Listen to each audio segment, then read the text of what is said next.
ओम नमो भगवते वासुदेवाय। स्वागत है आप सभी का हमारे चैनल पर। आज के इस वीडियो में हम बात करेंगे सर्वपितृ अमावस्या के बारे में। अमावस्या तिथि पितरों को समर्पित होती है और विशेषकर जो पितृपक्ष की अमावस्या है, इस दिन हमें ऐसे कौन से काम करने चाहिए जिसकी वजह से पितृ हमारे प्रसन्न होकर जाएं और हमें खूब आशीर्वाद देकर जाएं, जिससे हमारा जीवन सुखमय हो, हमारे कार्यों में किसी प्रकार की बाधा ना हो। आज के वीडियो में हम सभी के बारे में बात करेंगे, कुछ उपाय भी जानेंगे।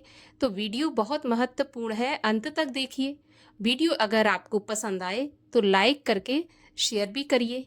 लाइक तो अवश्य करिए, क्योंकि आपके लाइक से हमें पता चलता है कि आपको वीडियो पसंद आया। और इसी प्रकार की जानकारियां प्राप्त करने के लिए, सभी प्रकार की व्रत कथाएं सुनने के लिए चैनल को भी सब्सक्राइब करके बेल आइकन पर क्लिक कर दीजिए। तो चलिए अब हम शुरू करते हैं आज का वीडियो। तो देखिए, अमावस्या तिथि पितरों को समर्पित होती है। प्रत्येक महीने की अमावस्या तिथि पर हमें पितरों के लिए दान, पुण्य, तर्पण इत्यादि करना चाहिए। परंतु ये जो आश्विन मास की अमावस्या है, जो कि पितृ विसर्जनी या सर्वपितृ अमावस्या के नाम से भी जानी जाती है, ये तो बहुत ही महत्वपूर्ण अमावस्या है, क्योंकि ये पितरों के लिए ही बनाया गया है। पूरा जो अश्विन मास का ये 15 दिन का पक्ष है, ये पितरों के लिए ही है। अगर हम इस 15-16 दिनों में कुछ नहीं कर पाते हैं, मान के चलिए कि हमें समय नहीं मिला या किसी भी वजह से नहीं कर पाया, भूल गए और तिथि निकल गई, तो ये जो अमावस्या आ रही है ना, उस पर हम पितरों के लिए तर्पण, दान, श्राद्ध कर सकते हैं। ये इसीलिए अमावस्या बनाई है, इसीलिए इसको सर्वपितृ कहते हैं। अब सबसे पहले हम बात करते हैं कि इस अमावस्या को ग्रहण भी होने वाला है। सूर्य ग्रहण इस दिन है, तो क्या इस सूर्य ग्रहण का अमावस्या पर कोई असर पड़ेगा?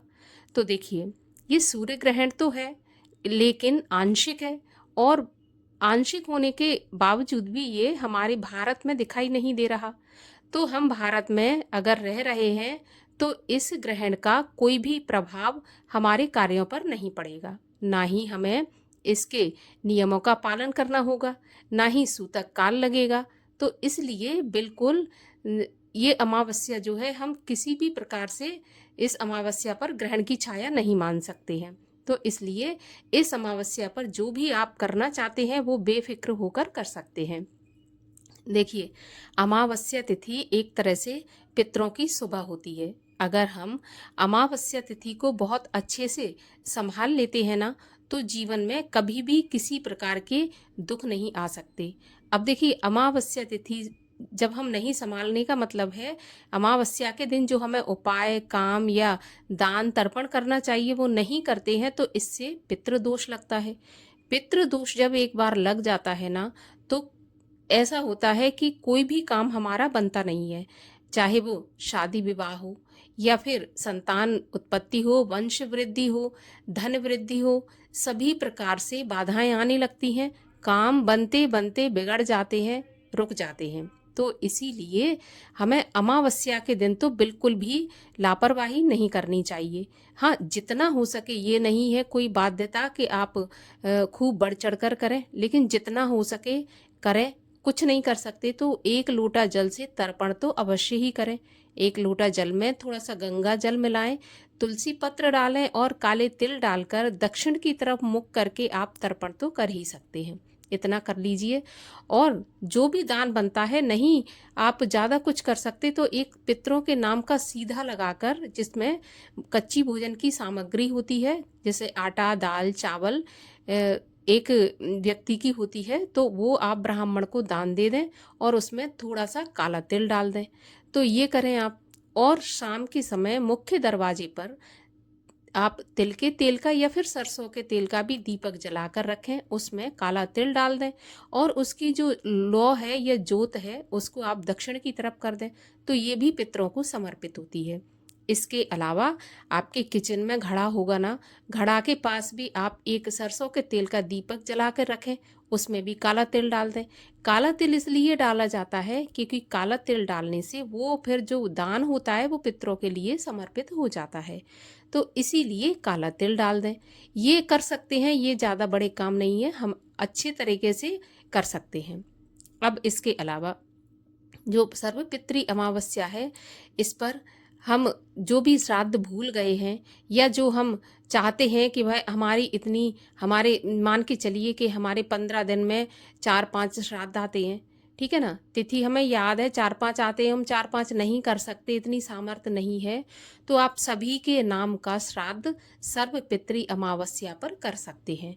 ऐसा नहीं है कि नहीं कर सकते, कर सकते हैं। आप जो उनकी तिथि है उसमें थोड़ा कुछ दान कर दें, और फिर जो आप ब्राह्मण भोज इत्यादि कराना चाहते हैं बड़े पैमाने पर, तो फिर आप सर्वपितृ अमावस्या पर विधि विधान से कर सकते हैं।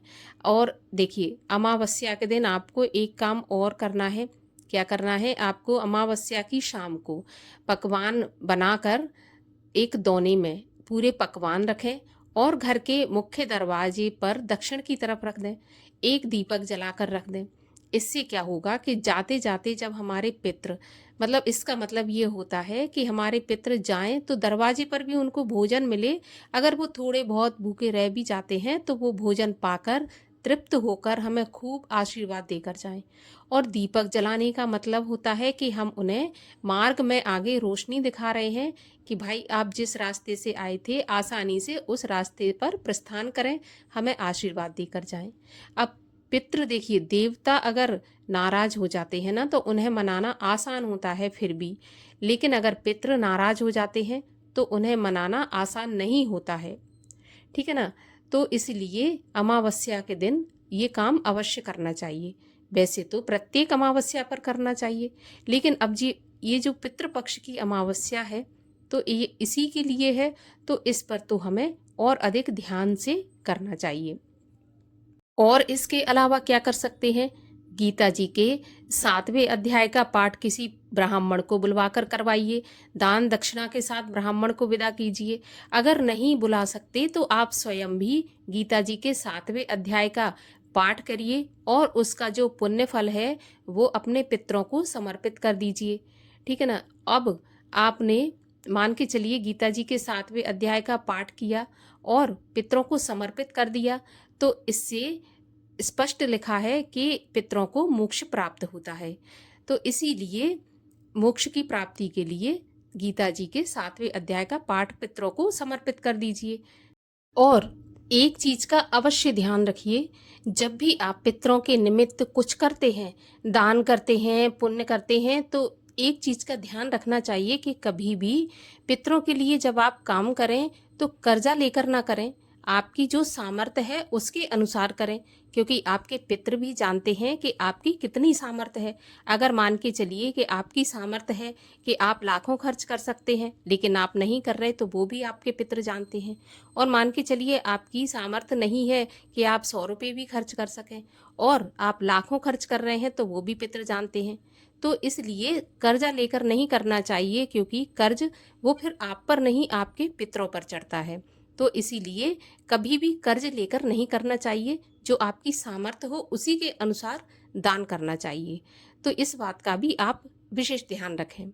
अब आपको ये बताते हैं कि सर्वपितृ अमावस्या है कब, कब आपको ये काम करना है। और देखिए, ये नहीं कि आप इसमें से सारे काम करें, आप एक दो काम भी अगर कर लेते हैं ना तो उससे भी जो आपके पितृ हैं वो प्रसन्न होकर ही जाएंगे।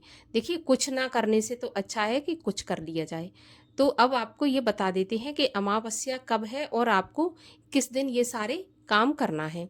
तो देखिए, अमावस्या तिथि का प्रारंभ हो जाएगा 21 सितंबर की सुबह 12:17 से। सुबह का मतलब है 21 सितंबर की मध्य रात्रि होगी, लेकिन जो तारीख के हिसाब से वो 21 सितंबर लग जाएगा, वो 20 सितंबर की रात्रि होगी। तो 12:17 से अमावस्या तिथि का प्रारंभ हो जाएगा और अमावस्या तिथि का समापन होगा 22 सितंबर सोमवार की मध्य रात्रि 1:23 पर। तो 21 सितंबर रविवार को पूरे दिन अमावस्या रहने वाली है। तो इसी दिन स्नान की अमावस्या भी होगी, दान की अमावस्या भी होगी और पितृ विसर्जन भी इसी दिन किया जाएगा। 21 सितंबर को राहु काल का समय होगा, दोपहर में 4:30 से 6 बजे तक। और राहु काल के समय की गणना अशुभ समय में होती है, तो आप इस समय को छोड़कर किसी भी समय आप अपने पितरों के लिए तर्पण कर सकते हैं। वैसे 11 बजे से लेकर 12 साढ़े 12 तक का टाइम होता है, इस समय पर आप करें तो ज़्यादा उत्तम रहेगा। तो आशा करती हूँ जानकारी आपके लिए उपयोगी होगी। अगर आपको जानकारी उपयोगी लगे तो औरों को भी शेयर करिएगा, जिससे सही समय पर लाभ उठाया जा सके। और अगर वीडियो पसंद आए तो चैनल को भी सब्सक्राइब करके बेल आइकन पर क्लिक कर लीजिए। मिलते हैं अगले वीडियो में, तब तक के लिए हरे कृष्ण।